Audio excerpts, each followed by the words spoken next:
Affaire Kabeya Sanda, un policier tué par les gardes de la première ministre. Un drame troublant secoue Kinshasa. Le brigadier de première classe Kabeya Sanda Fiston, membre de la police de circulation routière, a trouvé la mort dans des circonstances suspectes.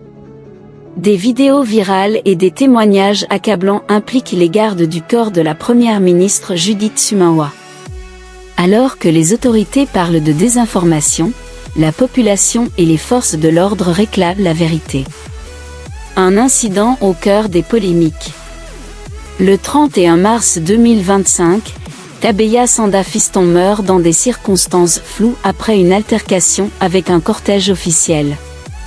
Un agent de police témoigne qu'il aurait été exécuté pour avoir arrêté le convoi pour une infraction routière.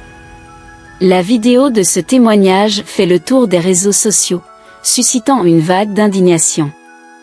Réactions et démentis officiels. Face à la polémique, les autorités congolaises démentent toute implication des gardes de la première ministre. La police nationale qualifie ces accusations de désinformation et annonce l'ouverture d'une enquête. Pourtant, ce n'est pas la première fois que des tensions éclatent entre différentes forces de sécurité en RDC.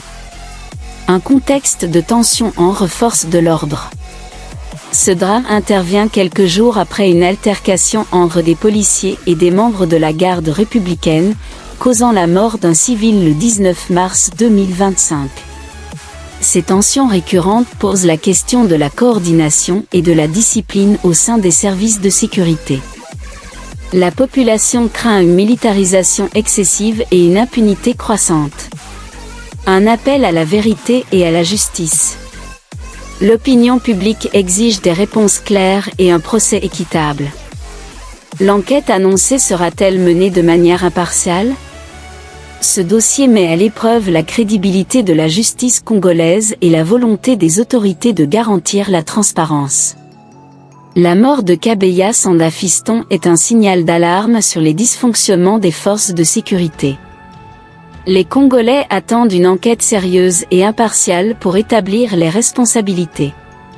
Affaire à suivre, justice sera-t-elle rendue ou s'agit-il d'un scandale voué à l'oubli ? Partagez votre avis en commentaire, croyez-vous en une enquête impartiale ?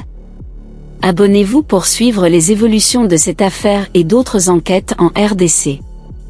Laissez un like si vous souhaitez plus de contenu sur la justice et la sécurité en Afrique.